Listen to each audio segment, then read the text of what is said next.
Well, it's good to be back. In case we don't know each other right now, I know you, but in case you don't know me, or in case you forgot who I was, I have not forgotten you. I am Herman Scuttle. I've got a lot to say, and I'm saying it. Before we go any further with what I've got to say, let's take a look at what's happening in the news. I got some news right off the wire, so let's share it. In the news, IKEA is offering married couples $1,000 to build an IKEA bedroom set without using an instructional manual. Now, should a couple get into a violent argument during the construction, IKEA is offering free lawyer service. But the people will have to build their own case. Also in the news, a restaurant in Croatia uses a robotic chef to prepare the meals. The robot makes tasty dinners much faster than any human chef. And when the robot's workday is over, it goes to the bar and loosens up with a screwdriver. And finally in the news, a farmer in Wales named Kevin 40, well, he recently set a world record in agriculture. He grew a massive sunflower weighing, well, it weighed 14 pounds, a 14-pound sunflower. Well, when he was asked for a comment, Mr. 40 said, "Roses are red, violets are blue, sunflowers are yellow. I'm tired. Now get off of my farm." That's the news. But let's get into the real stuff. Because when I say I've got a lot to say, I'm saying it. Now, look at yourself. Look at yourself. You are a study in uninspired precision. Every mechanical move you make is familiar and mistake-proof. First thing in the morning, you brew that perfect pot of coffee that you never stop to drink. Then it's the same old antiseptic monkey shines throughout the day. You face your job with a fraudulent visage. You sing-song your way through your part of any dialogue. Same as all your yesterdays. Same as the prescription for every day going forward. You tip the scales. You crunch numbers. Fudge the truth. Suck up to this one and walk all over that one. You are percolating with 21st century moral decay. You've become too thick-headed to pay attention to common sense. Hey, remember your grandmother? Yeah, she was all about common sense. And there was a time when you would pay strict attention to her. She was touchable, approachable, and reasonable. And never forget. Never forget. You would be less than nothing if your common sense grandma was never in a family way.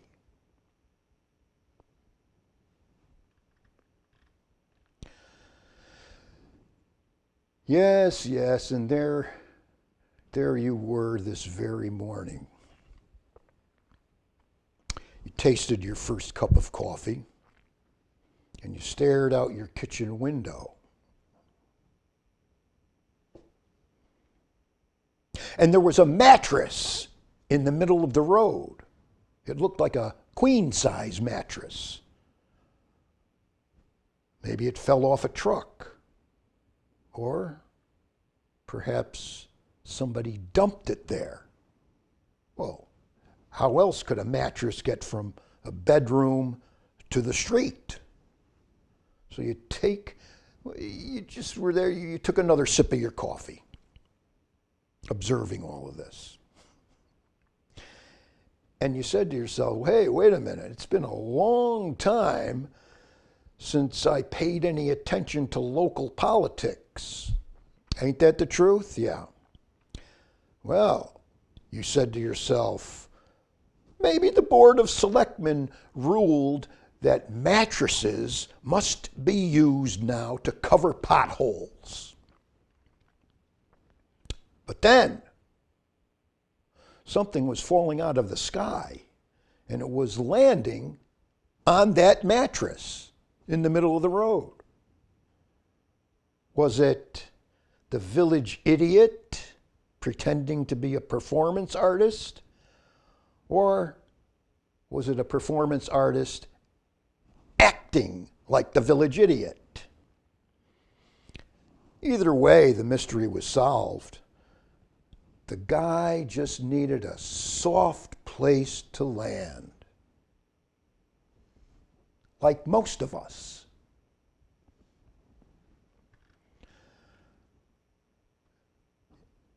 You want a song?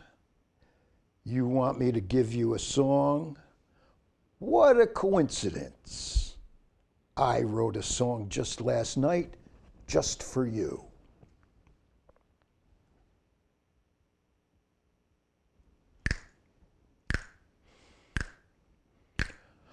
Ordinary pain and suffering ain't what I had in mind.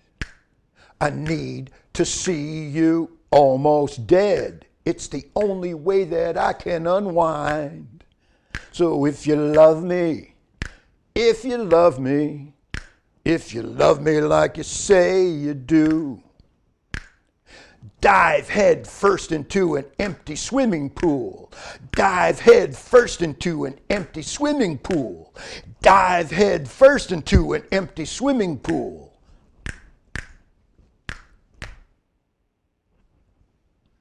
I know. It was a good one, wasn't it? Yeah, I know. Come on.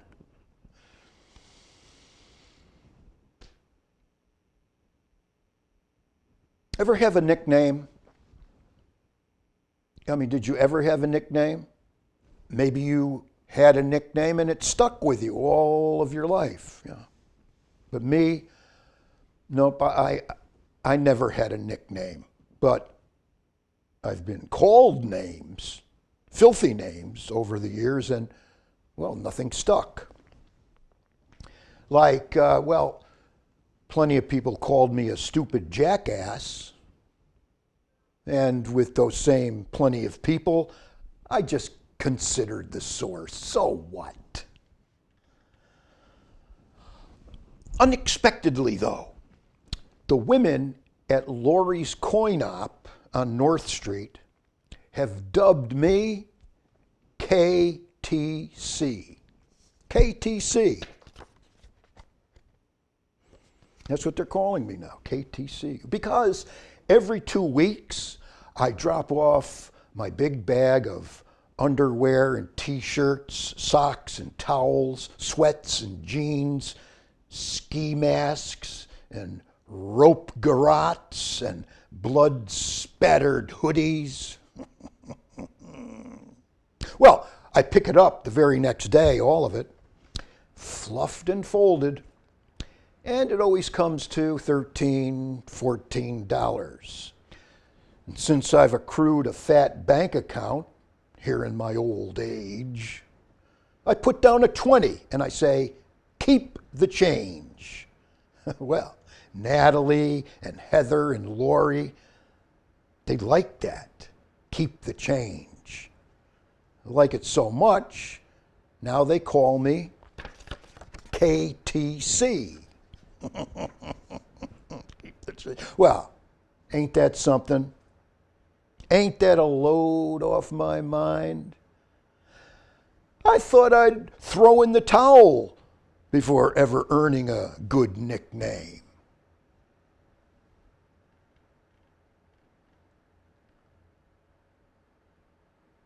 Now, just this morning, I was called the same name by 3 different people. A man riding his bicycle on the sidewalk almost crashed into me. He said, "Sorry, buddy, my bad." A man screeched his F-150 to a halt and let me cross the street. He leaned out his window and saluted and said, "Go ahead, buddy, no problem." A man asked me for $1. I gave him a 5. He made a toothless smile and he said, "God bless you, buddy." Could have been different. I could have heard them say, dude or pal or chief or champ or ace. Or how about big guy or sport or amigo? Of course, any one of them, if they knew me better, they might have said worse, like dirtbag or stupid jackass or pond scum. But no, I got 3 buddies just by being me downtown, right there on the corner of namelessness and obscurity. Advantage Herman.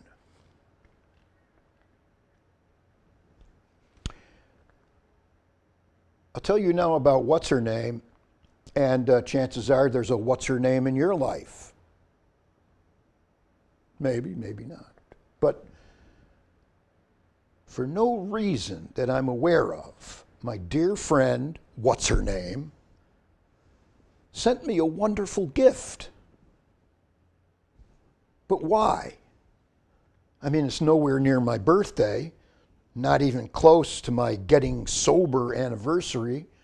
Haven't done anything heroic. Haven't had a rematch with my prostate cancer.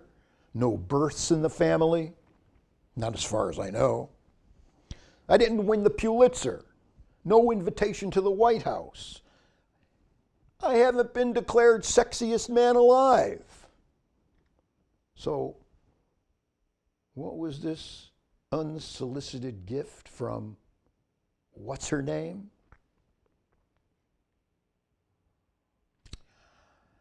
It was the most excellent kind of present that I could ever imagine. It was a 3-pack of Polo Ralph Lauren boxer briefs. A 3-pack of Polo Ralph Lauren boxer briefs. Red, gray, and black. And then I seem to recall that the last time that me and what's her name were together, I was having a midlife crisis. And if you know how old I am, that's how far back it was when I had a midlife crisis. And back then, with what's her name, I was in an experimental commando phase. Anyway, I called up what's her name and I thanked her. And I said, "Hey, would you like to come over and see how perfectly they fit?" She said, "Herman, Herman, Herman, try to remember, underwear is like knowledge. You need it, but you don't need to show it."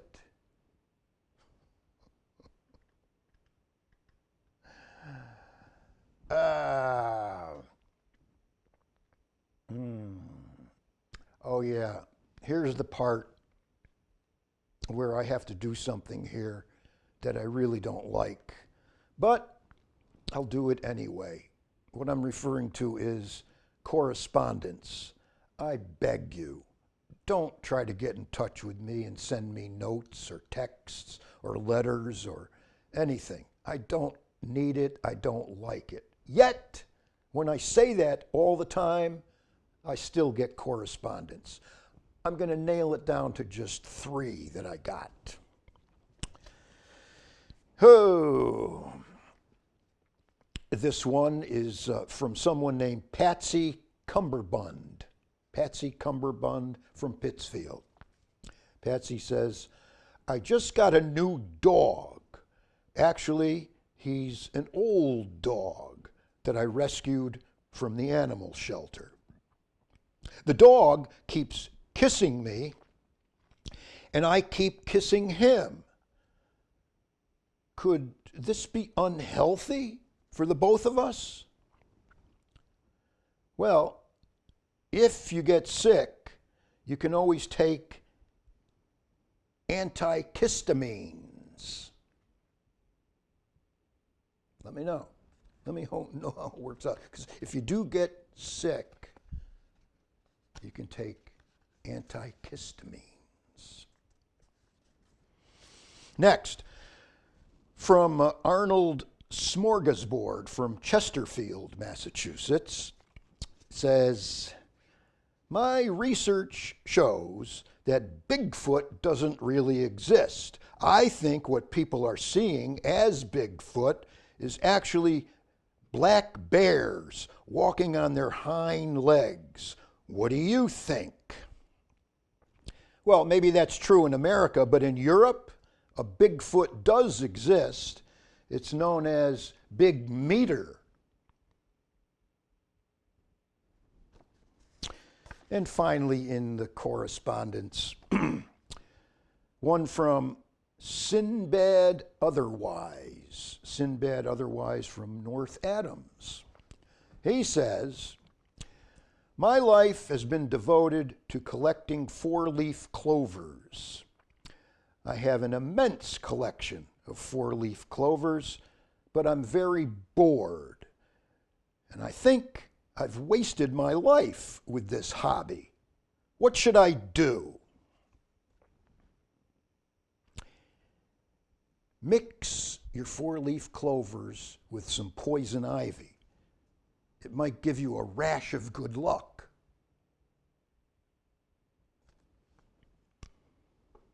Please don't send me any more correspondence. And now, I hesitate to continue with this story, but I don't know. I have a lot to say, and I'm saying it, and this is part of it. It's about one of my shrinks. Nobody wants to hear about your shrink. I understand, but stick with me, Hank. It's about Dr. Volpe. Dr. Volpe asked me a question at my last session with this guy. Dr. Volpe says, Herman, which would you rather have, a sore throat or $1 million? Dr. Volpe was my psychologist over at the Veterans Clinic. He believed that he could read my soul based upon responses to his cockeyed questions. Which would you rather have, a sore throat or $1 million? I said, look, let me think about it. Well, back at the clinic 2 weeks later, Dr. Volpe was sitting on the edge of his seat, wide-eyed, licking his lips, anxious, over-anxious for my reply to his inquiry. Again, he asked me, Herman, which would you rather have, a sore throat or $1 million? You know, maybe he was writing an essay for a medical journal, trying to pump up his resume, get a better shrink's job at some place other than working for the Veterans Administration.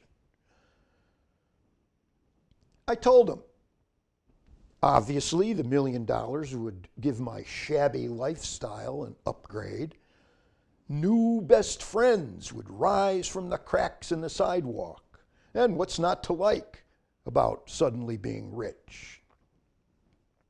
On the other hand, I said, The sore throat might make me miserable and weak, but my cronies would surely show up with intuitive boosts of compassion and unsolicited tea and sympathy, as cronies do.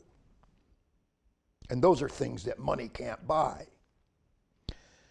And then I said, hey, how about you tell me which you would choose, Doc? Dr. Volpe says, with much disdain, now you're getting into the Socratic method, which I don't have time to explain. I went home and Googled the Socratic method, which is linked to Socrates.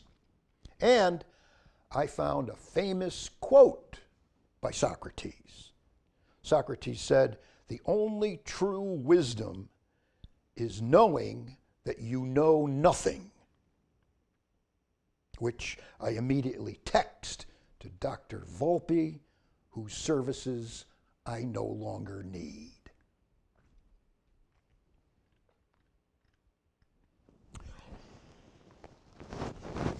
Yeah, another item I'm going to pass along to you involves religion, sort of, and I know that nobody wants to hear about that either, but I've got a lot to say, and I'm saying it. I'm saying that I was born and raised in the Catholic religion, okay? It wasn't the worst thing that ever happened to me, and look how nice I turned out. And none of the Catholic priests from the time of my youth ever tried to make me the object of their sexual desires. And this was 1955 through 1968. But the hatred was strong. I can't say for sure if the animosity originated with the priests or with me. I was in the Catholic schools from kindergarten to senior in high school. Free-flowing loathing. Free-flowing loathing between the clergy and the clown. But not one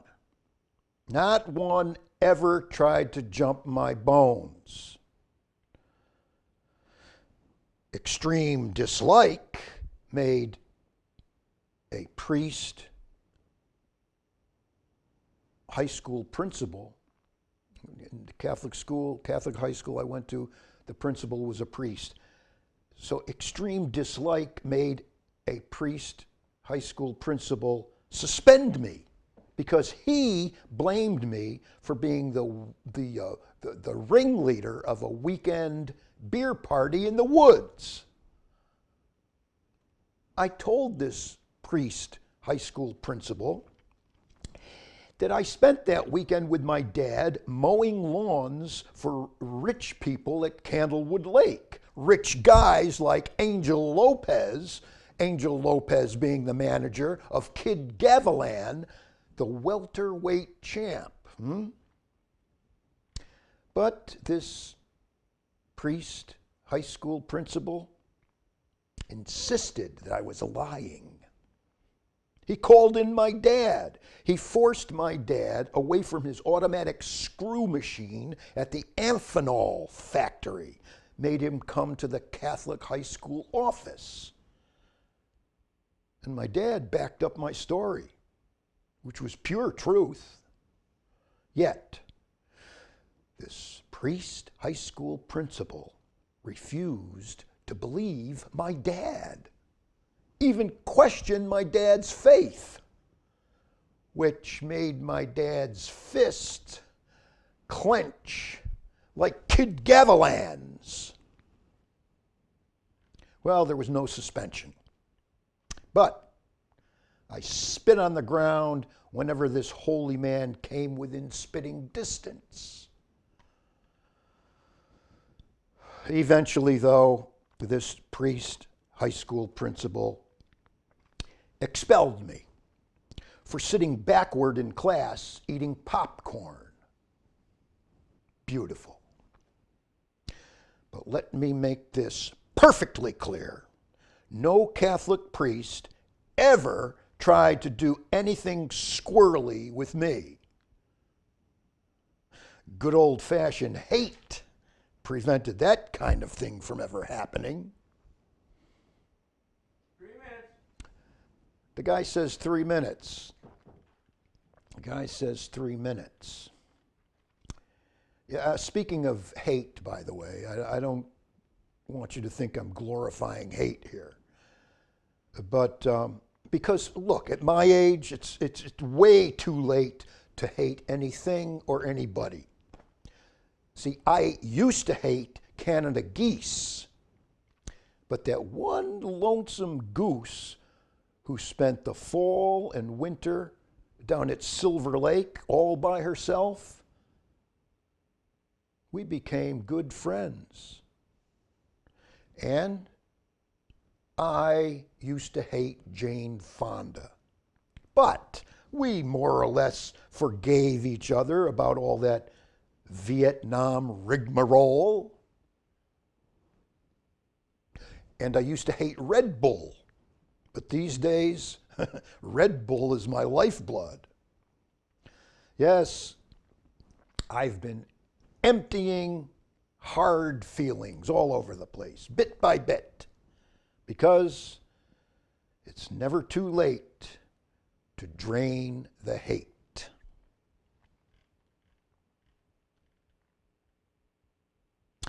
And this just in over the wire, and then I have to go. Breaking news.